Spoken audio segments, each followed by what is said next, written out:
नमस्कार बच्चों, आज मैं पुनः आपको किरचॉफ का द्वितीय नियम लेकर के आया हूँ। इसके पिछले वाले वीडियो में मैं आपका किरचॉफ का प्रथम नियम प्रोवाइड आपको करा चुका हूँ। किरचॉफ का द्वितीय नियम बोर्ड परीक्षा के लिए बहुत ही इम्पॉर्टेंट है और ज़्यादा से ज़्यादा आने का पूरा चांस है। तो मैं आपको बताऊंगा कि किरचॉफ का द्वितीय नियम क्या है। किरचॉफ का द्वितीय नियम लूप का नियम कहलाता है। तो लूप का नियम इसलिए कहलाता है कि किरचॉफ के द्वितीय नियम में जैसे इसमें हमने दो लूप बनाया है, एक लूप यह है और दूसरा लूप यह है। तो किरचॉफ का द्वितीय नियम हमेशा लूप में ही काम करेगा। और किरचॉफ का द्वितीय नियम है क्या, तो देखिए यही से हम परिभाषा बना रहे हैं। यह आपका कोई ना कोई वैद्युत परिपथ है। तो किसी भी वैद्युत परिपथ में किसी भी बंद पाश के, जैसे एक बंद पाश यह है, दूसरा बंद पाश यह है, तो किरचॉफ के द्वितीय नियम से यानी किसी भी वैद्युत परिपथ में किसी भी बंद पाश के विभिन्न खंडों में बहने वाली जो धारा है, विभिन्न खंडों में बहने वाली धारा और संगत प्रतिरोध R का गुणनफल का बीजगणितीय योग माने समेशन, और उस बंद पाश में लगे समस्त विद्युत वाहक बलों का बीजगणितीय योग के बराबर होता है। यही आपका किरचॉफ का द्वितीय नियम है। फिर से देखें, किसी भी वैद्युत परिपथ के किसी भी बंद पाश में विभिन्न खंडों में बहने वाली धारा, जैसे इसमें I1 धारा, इस सेल से I2 धारा और दोनों सेलों से तीसरे तार में I1 प्लस I2 धारा। और इसमें I1 प्लस I2 धारा क्यों बहेगा, हमको पता है कि किसी भी सेल से धारा धन से ऋण की ओर बहती है। बड़ा सिरा आपका धन होता है, दूसरा सिरा यानी छोटा सिरा ऋण। अब इस सेल से इधर धारा चलेगी, I1 धारा चला है और दूसरे सेल से I2 धारा चला है। अब इस सेल से आने वाली धारा I1 इधर नहीं जा सकती है क्योंकि इधर दूसरे सेल से धारा आ रही है, अन्यथा ये टकराएगी। अब I2 भी इसी धारा से, इसी भी परिपथ से आएगी, I1 भी इसी परिपथ से आएगी, इसलिए यहाँ दर्शाया गया है I1 प्लस I2। अब ऊपर वाले तार में R1 प्रतिरोध है, नीचे वाले तार का प्रतिरोध R2 है और एकदम नीचे वाला तार का प्रतिरोध R3 है। और यह जो दर्शाया गया है धारा की दिशा को बताया गया है कि धारा ऐसे आपका मूव कर रही है।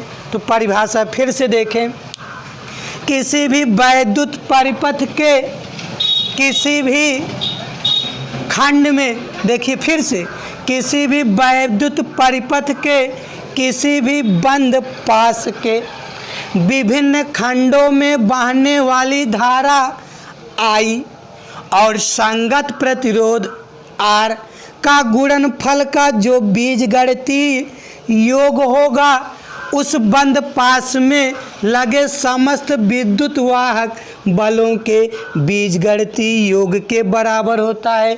यही आपका किरचॉफ का नियम है। यानी लिख सकते हैं कि समेशन IR बराबर समेशन E। फिर से परिभाषा, किसी भी वैद्युत परिपथ के किसी भी बंद पाश में विभिन्न खंडों में बहने वाली जो धारा है और उस बंद पाश में लगा समस्त धारा I और उनका जो संगत प्रतिरोध R का जो गुणनफल का जो बीजगणितीय योग होगा उस बंद पाश में लगे विद्युत वाहक बलों के योग के यानी बीजगणितीय योग के बराबर होता है। यही आपका किरचॉफ का द्वितीय नियम है। अब किरचॉफ के द्वितीय नियम देखते हैं।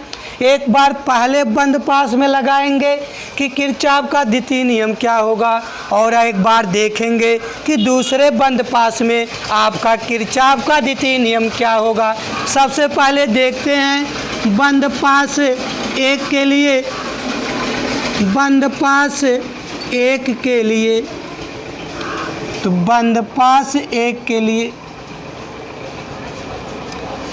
किरचॉफ ने जो कहा है हमको वही करना है। उन्होंने कहा है कि विभिन्न, हाँ इतना ध्यान देना है कि धारा की दिशा में अगर हम चलेंगे तो धारा और प्रतिरोध का गुणनफल धनात्मक लिया जाएगा। अगर धारा के विपरीत दिशा में हम चलेंगे तो धारा और प्रतिरोध का गुणनफल ऋणात्मक लिया जाएगा। तो अब देखते हैं कि बंद पास एक के लिए, तो देखते हैं कि बंद पास एक के लिए क्या होता है। अब बंद पास, नीचे वाला पास छोड़ दो, अब यही है बंद पास एक। तो बंद पास एक में बहने वाली धारा I1, तो लिख लेते हैं बहने वाली धारा I1 और संगत प्रतिरोध R1, संगत प्रतिरोध R1 का कह रहा है कि गुणनफल। अब इसी बंद पास में धारा I2 भी है, प्रतिरोध R2 भी है, लेकिन I1 जब यहाँ से चला था I1 को इधर जाना चाहिए था, लेकिन इधर से I2 आ रहा है। इसका मतलब दो इन बंद पास में आपका धारा दोनों विपरीत है, इसलिए यहाँ पर लगाएंगे माइनस। अब माइनस लगाएंगे तो इसके बाद देखेंगे, अब इसमें बहने वाली धारा I2 और संगत प्रतिरोध R2 का गुणनफल हो गया है। अब बीजगणितीय योग बोला था, बीजगणितीय योग यानी प्लस माइनस। इसके बाद इसमें I1 R1 I2 R2 के अतिरिक्त इस बंद पास में और कोई धारा नहीं बह रही है और ना तो कोई प्रतिरोध लगा है या हो गया है। अब देख लेते हैं कि इस बंद पास में कितना सेल लगा है, यानी बैटरी देख लेते हैं। तो अब बैटरी देखेंगे तो देखो बैटरी क्या होगा। इस बैटरी लगा है, इसमें एक का आपका E1 और दूसरा बैटरी E2, और इसमें जो है धारा का प्रवाह एक में सीधा एक में उल्टा है, इसलिए यहाँ पर लगाएंगे माइनस। इस तरह से बंद पास एक के लिए आपका पहला नियम हो जाता है कि I1 R1 minus I2 R2 बराबर हो जाएगा आपका E1 माइनस E2। इसी प्रकार अब देखेंगे द्वितीय बंद पास में क्या होगा, तो लिख लेते हैं कि बंद पास दो के लिए, तो बंद पास दो के लिए जब बंद पास दो देखेंगे तो दूसरा बंद पास आपका यही है, यह देखा। अब एमएन केवल एक ही सेल जुड़ा है और प्रतिरोध यहाँ भी है यहाँ भी है, और धारा इस तार में I2 और इस तार में I1 प्लस I2।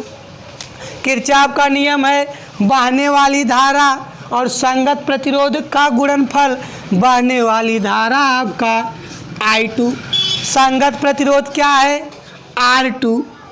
अब ध्यान दें हमको, यहाँ से जब धारा चलेगी तो यह धारा ऐसे ऐसे एकदम सीधे रास्ते में जा रही है, इसका मतलब धारा यहाँ विपरीत नहीं है, तो यहाँ अब लिखा जाएगा प्लस।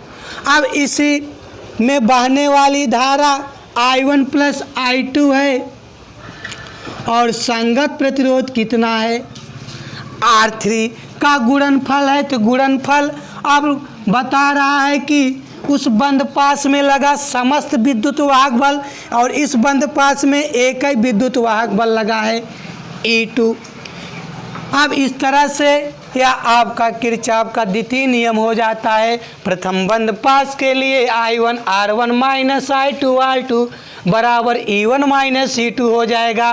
द्वितीय बंद पास के लिए I2 R2 plus I1 plus I2 in multiply of R3 बराबर E2 आपका द्वितीय बंद पास के लिए हो जाएगा। यही आपका किरचॉफ का द्वितीय नियम है। एक बार मैं आपको पुनः बता देता हूँ कि किरचॉफ का द्वितीय नियम क्या है। यानी किसी भी वैद्युत परिपथ के किसी भी बंद पास के विभिन्न खंडों में बहने वाली धारा I और उनका संगत प्रतिरोध आर का गुणनफल का जो बीजगणितीय योग होगा उस बंद पास में लगे समस्त विद्युत वाहक बलों के बीजगणितीय योग के बराबर होता है। यही आपका किरचॉफ का द्वितीय नियम है। किरचॉफ के द्वितीय नियम को लूप का नियम भी कहते हैं। इस तरह से आपका किरचॉफ का नियम कंप्लीट हो जाता है। बंद पास के लिए इतना हो जाएगा, द्वितीय बंद पास के लिए इतना। लेकिन यहाँ हमको प्लस माइनस का विशेष ध्यान यह देना होगा कि जब हम धारा की दिशा में चलेंगे तो धारा और संगत प्रतिरोध आर का गुणनफल धनात्मक लिया जाएगा। जब हम धारा के विपरीत दिशा में चलेंगे तो धारा और संगत प्रतिरोध आर का गुणनफल ऋणात्मक लिया जाएगा। इन दो बातों को हमेशा ध्यान में रखना है और इसके बाद किरचॉफ का द्वितीय नियम लगाएंगे। हमको बंद पास के लिए इतना मिल जाएगा, द्वितीय बंद पास के लिए इतना मिल जाएगा। यही आपका किरचॉफ का द्वितीय नियम है। इसी को हम लूप का नियम भी कहते हैं। अब आगे हम आपको अगले वीडियो में किरचॉफ के द्वितीय नियम पर आपको सवाल बताएंगे। न्यूमेरिकल यानी किरचॉफ के द्वितीय नियम पर किस प्रकार का न्यूमेरिकल लगाया जाता है। आपको यदि हमारा वीडियो अच्छा लगे तो लाइक, शेयर और कमेंट करके आप लोग ज़रूर बताएंगे। धन्यवाद।